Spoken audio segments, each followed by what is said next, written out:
Hello friend. तो आप लोग कैसे हैं? अच्छे ही होंगे। तो आप लोगों का ताशो एस एकेडमी पटना में स्वागत है। तो आज आप लोगों के बीच हम एंशिएंट हिस्ट्री यानी प्राचीन भारत को लेकर आए हैं। आज हम लोग गुप्त साम्राज्य के बारे में पढ़ेंगे। तो चलिए स्टार्ट करते हैं। दोस्तों, आप लोगों के लिए इस रविवार को निःशुल्क टेस्ट सीरीज का जो है ना आयोजन किया जा रहा है। तो आप लोग इससे जुड़ना ना भूलें और विशेष जानकारी के लिए आप लोग व्हाट्सएप जो है इस नंबर पे व्हाट्सएप से आप लोग संपर्क कर सकते हैं और इसके बारे में विशेष जानकारी आप लोग ले सकते हैं। और जो कि ये जो टेस्ट सीरीज है ये फुल यानी 150 क्वेश्चन का रहेगा और इसमें आपको और इसका जो क्वेश्चन है ये आपको व्हाट्सएप या टेलीग्राम ग्रुप से मिलेगा। तो आप लोग उससे जुड़ जाए और रविवार को टेस्ट देना ना भूले। तो चलिए हम लोग स्टार्ट करते हैं। गुप्त साम्राज्य। कौन दोस्तों? गुप्त साम्राज्य। तो गुप्त साम्राज्य की जो है उसका शासनकाल कब से कब तक था? तो गुप्त साम्राज्य का जो शासनकाल था वो 240 ईस्वी से लेके 550 ईस्वी तक था। कितना था दोस्तों? 550 ईस्वी तक। कितना था दोस्तों? तो 550 ईस्वी तक। और हम लोग बात करें कि गुप्त साम्राज्य दोस्तों, तो गुप्त साम्राज्य का जो संस्थापक है वो किसको माना जाता है? तो गुप्त साम्राज्य का जो संस्थापक है ये श्रीगुप्त को माना जाता है। किसको माना जाता है? श्रीगुप्त को।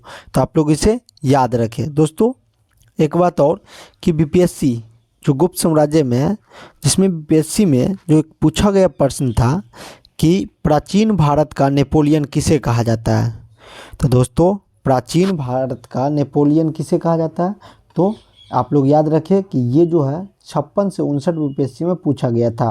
तो ये किसको कहा जाता है? समुद्रगुप्त को कहा जाता है। किसको कहा जाता है? समुद्रगुप्त को कहा जाता है। तो आप लोग इसे याद रखिए, ये पूछा हुआ क्वेश्चन है। तो चलिए, इसलिए ये सब जो है ना, ये से गुप्त साम्राज्य हो गया, ये सब इम्पोर्टेंट चैप्टर है। तो आप लोग इसे अच्छे से पढ़ें और आपका एक भी क्वेश्चन यहाँ से छूटेगा नहीं अगर पूछा जाए इससे। तो चलिए स्टार्ट करते हैं। गुप्त साम्राज्य का संस्थापक कौन था? तो श्रीगुप्त था। इनका शासनकाल कब से कब तक था? तो 240 ईस्वी से लेकर 280 ईस्वी तक था। कितना था दोस्तों? 240 ईस्वी से लेकर 280 ईस्वी तक था। अब हम लोग गुप्त साम्राज्य का उदय, जो इसके उदय जो है ये कब हुआ था? तो तीसरी सदी में हुआ था। कब हुआ था? तीसरी शताब्दी में हुआ था। तीसरी जो है ना, तीसरी शताब्दी में गुप्त साम्राज्य का उदय हुआ था। और गुप्त साम्राज्य का उदय कहाँ हुआ था? तो कौशाम्बी कहाँ? प्रयाग में हुआ था। कौशाम्बी के प्रयाग में हुआ था। तो आप लोग इसे भी याद रखें कि गुप्त साम्राज्य का संस्थापक कौन है? श्रीगुप्त है। और गुप्त साम्राज्य का उदय किस शताब्दी में हुआ था? तो तीसरी शताब्दी में हुआ था। और कहाँ हुआ था? तो कौशाम्बी में हुआ था। अब गुप्त वंश को जो है ना ओवरव्यू हम लोग देख लेते हैं एक बार। उसके बाद जो है ना इसके बारे में हम लोग एक एक करके पढ़ेंगे। तो ओवरव्यू देखते हैं कि क्या है। तो इसका सोर्स यानी स्रोत जो है ये क्या हो गया। उसके बाद इसमें साम्राज्य का एकीकरण एवं विस्तार के बारे में हम लोग पढ़ेंगे। उसके बाद राजनीतिक जीवन, सामाजिक जीवन, आर्थिक जीवन और गुप्त वंश का अंत जो है कैसे हुआ, ये सब जो है ना हम लोग गुप्त साम्राज्य के बारे में पढ़ेंगे। और इसमें हम लोग देखेंगे इससे रिलेटेड और कौन कौन से फैक्ट है, तो उसको भी हम लोग इसको और अच्छी तरीक़ा से पढ़ेंगे। देख सकते हैं दोस्तों, ये मौर्य साम्राज्य का, ये जो है मौर्य साम्राज्य का और ये गुप्त साम्राज्य का फिगर के थ्रू जो है ना आप लोग समझ सकते हैं इसको। और यहाँ देख सकते हैं कि कितने क्षेत्र पर जो है ना, कितने कौन कौन से क्षेत्र में जो गुप्त साम्राज्य का जो था वो शासन किए थे और कितने क्षेत्र पे मौर्य साम्राज्य ने शासन किए थे। तो आप लोग इसको अच्छे तरीक़ा से देख सकते हैं। इसके बाद हम लोग देखते हैं कि गुप्त कौन थे। तो दोस्तों, आप लोगों के मन में प्रश्न आएगा कि गुप्त कौन थे। तो गुप्त जो है वो कुषाण थे। कौन थे दोस्तों? कुषाण थे, जो घुड़सवारी में जो है ना निपुण हो गए थे। अब हम गुप्त कहलाए मतलब आपसे पूछा जाए दोस्तों, आप लोगों के मन में सब क्वेश्चन होगा कि गुप्त कौन थे। तो गुप्त जो है कुषाण थे और जो घुड़सवारी में जो है ना निपुण हो गए थे एवं गुप्त कहलाए थे। और ये जो है ना वैश्य थे और ब्राह्मण धर्म ग्रंथ में जो है ना उन्हें वेश्या माना जाता है। इन्हें क्या माना जाता है? वेश्या माना जाता है। चलिए, तो इसके आगे हम लोग देखते हैं गुप्त साम्राज्य के तीव्र विस्तार। का कारण क्या है? तो गुप्त साम्राज्य का जो तीव्र विस्तार है इसका कारण क्या है? तो देखिए इसका कारण जो है दोस्तों, ये समृद्ध सिल्क रूट से जो है ना परिचित थे। किससे परिचित थे? समृद्ध सिल्क रूट से जो है ना परिचित परिचित थे। और घुड़सवारी में जो है ना निपुण थे, मतलब घुड़सवारी में निपुण थे। युद्ध हो गया, कूटनीतिज्ञ, राजनीति हो गया एवं वैवाहिक संबंधों द्वारा जो है ना चतुरता से साम्राज्य का विस्तार किया। तो मतलब किस किस तरीका से विस्तार किया साम्राज्य का? तो युद्ध हो गया, कूटनीतिज्ञ हो गया, वैवाहिक संबंध हो गया और चतुराई से जो है ना ये साम्राज्य का जो है ना विस्तार किए। लौ की खानों में जो है ना प्रभुत्व, कहाँ कहाँ था लौ की खान में प्रभुत्व? तो बिहार हो गया और मध्य भारत हो गया। कहाँ हो गया? बिहार और मध्य भारत। संचालन एक क्या था? संचालन एक उपजाऊ जमीन क्षेत्र से था। संचालन एक उपजाऊ जमीन क्षेत्र से था, जहाँ से बिहार एवं यूपी पूर्ण रूपेण जो है ना नियंत्रित था। कहाँ से? तो बिहार और यूपी जो है ना पूर्ण रूपेण जो है ना नियंत्रित था। इसके बाद हम लोग देख सकते हैं कि इसके सोर्स जो है गुप्त साम्राज्य के, इसके बारे में हम लोग देखते हैं किस किस सोर्स। तो स्तंभ लेख से हम लोग को क्या है गुप्त साम्राज्य के बारे में जानकारी मिलता है। तो देखिए दोस्तों, स्तंभ लेख जो है वहाँ से इलाहाबाद स्तंभ लेख, किससे गुप्त साम्राज्य की जानकारी मिलता है? तो इलाहाबाद स्तंभ लेख। उसके बाद महरौली स्तंभ लेख, जिससे सिक्के हो गया, स्मारक हो गया और कलाकृतियाँ हो गया। क्या क्या हो गया? सिक्के, स्मारक, कलाकृतियाँ हो गया। और हम लोग फिर देखते हैं कि धार्मिक इसका स्रोत क्या था। धार्मिक जो है ना सोर्स क्या था? तो धार्मिक साहित्य में इसका स्रोत पुराण हो गया, धर्मशास्त्र हो गया। इस सब से जो है ना गुप्त साम्राज्य की जानकारी मिलती है। देख सकते हैं दोस्तों फिगर के थ्रू। उसके बाद दोस्तों यात्रा वृत्तांत, जो कौन कौन से यात्री आए, जैसे चीनी यात्री आए थे फायान, इस सब से भी जो है ना गुप्त साम्राज्य के बारे में जानकारी मिलता है। और उसके बाद विशाख दत्त द्वारा जो एक रचित पुस्तक था, कौन था? मुद्राक्षस। इसमें जो है ना, और देवकी चंद्रगुप्तम, इसमें जो है ना गुप्त साम्राज्य के बारे में जानकारी मिलता है। तो आप लोग इसे याद रखें कि अगर आपसे पूछा जाए कि मुद्राक्षस जो पुस्तक है वो किसने रचा है, किसकी पुस्तक है, तो आप लोग बताएंगे कि विशाख दत्त का है। किसका? विशाख दत्त का। आप लोग इसे याद रखें, पूछा जाता है दोस्तों। ये सब क्वेश्चन जो है ना डायरेक्ट आप लोगों को एग्जाम में पूछा जाता है, इसलिए आप लोग इसे याद रखें। गुप्त वंश समय सारणी। अब गुप्त वंश के जो है ना समय सारणी के बारे में हम लोग देखते हैं।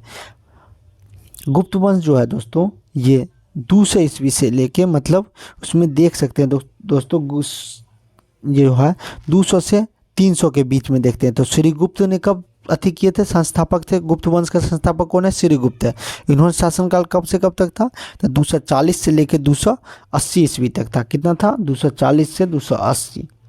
इसके बाद श्रीगुप्त के बाद जो है ना घटोत्कच आया, जिसका 280 से लेकर 320 तक शासन किए। उसके बाद देखते हैं हम लोग कौन आया? तो चंद्रगुप्त प्रथम। कौन दोस्तों? चंद्रगुप्त प्रथम। और इसको क्या माना जाता है? वास्तविक संस्थापक माना जाता है। अगर आपसे पूछा जाए कि गुप्त साम्राज्य का वास्तविक संस्थापक किसको माना जाता है, तो चंद्रगुप्त प्रथम को माना जाता है। तो इसे आप लोग याद रखें। उसके बाद आता है, इसके बाद जो है दोस्तों, इसके बाद समुद्रगुप्त को जो है ना, समुद्रगुप्त का शासनकाल जो है ये 330 ईस्वी से लेके 380 ईस्वी तक। और दोस्तों आपसे पूछा जाए कि समुद्रगुप्त को क्या कहा जाता है, तो भारत का नेपोलियन कहा जाता है, भारतीय नेपोलियन कहा जाता है। और ये क्वेश्चन जो है दोस्तों पूछा हुआ था 56 से 59 बीपीएससी में। तो क्या पूछा था क्वेश्चन? तो प्राचीन भारत का नेपोलियन किसे कहा जाता है, तो समुद्रगुप्त को कहा जाता है। और ये 56 से 59 बीपीएससी में जो है ना पूछा हुआ क्वेश्चन है दोस्तों, इसलिए इसे आप लोग अच्छे से पढ़ें। और रामगुप्त जो है दोस्तों, ये शकों का जो है ना आक्रमण किसके समय? रामगुप्त। उसके बाद दोस्तों चंद्रगुप्त द्वितीय का शासनकाल कब से कब तक था? तो इनका जो शासनकाल था ये 380 से लेके 415 ईस्वी तक था। और सबसे सर्वाधिक जो है ना शक्तिशाली शासक कौन था दोस्तों? चंद्रगुप्त द्वितीय था। और आपसे पूछा जाए गुप्त साम्राज्य का सर्वाधिक जो है शक्तिशाली शासक कौन था, शक्तिशाली शासक, तो चंद्रगुप्त द्वितीय था। और आपसे पूछा जाए कि भारत का नेपोलियन किसे कहा जाता है, तो समुद्रगुप्त को कहा जाता है। और फिर दोस्तों कि गुप्त वंश का संस्थापक कौन था, तो कुमारगुप्त या सॉरी दोस्तों, श्रीगुप्त था। कौन था दोस्तों? श्रीगुप्त था। इसके बाद हम लोग कुमारगुप्त के बारे में बात करते हैं। कुमारगुप्त का शासनकाल 415 से लेकर 455 ईस्वी तक था और इन्होंने नालंदा विश्वविद्यालय को बनवाया था। आपसे पूछा जाए दोस्तों कि नालंदा विश्वविद्यालय को किसने बनवाया? तो कुमारगुप्त ने बनवाया था। किसने बनवाया था? कुमारगुप्त ने बनवाया था। उसके बाद स्कंदगुप्त। कौन दोस्तों? स्कंदगुप्त। इसके शासनकाल में जो ना हुनों का आक्रमण हुआ था। तो दोस्तों ये सब जितना भी है दोस्तों, ये सब सारा इंपॉर्टेंट है, इसीलिए आप लोग इसे याद रखें। तो आपसे अगर जैसे पूछा जाए कि गुप्त वंश का संस्थापक कौन था, तो गुप्त वंश का संस्थापक कौन था? तो श्रीगुप्त था। कौन था दोस्तों? श्रीगुप्त था। और दोस्तों उसके बाद आपसे पूछा जाए कि गुप्त वंश का वास्तविक संस्थापक कौन था? तब चंद्रगुप्त प्रथम था। कौन था दोस्तों? चंद्रगुप्त प्रथम था। फिर आपसे पूछा जाए कि प्राचीन भारत का नेपोलियन किसे कहा जाता है? तो समुद्रगुप्त को कहा जाता है। किसे कहा जाता है? समुद्रगुप्त को कहा जाता है। और फिर एक क्वेश्चन और है दोस्तों कि गुप्त साम्राज्य का सर्वाधिक शक्तिशाली शासक कौन था? तो चंद्रगुप्त द्वितीय था। कौन था दोस्तों? चंद्रगुप्त द्वितीय था। उसके बाद नालंदा विश्वविद्यालय को किसने बनवाया था? तो कुमारगुप्त ने बनवाया था। किसने बनवाया? कुमारगुप्त ने बनवाया।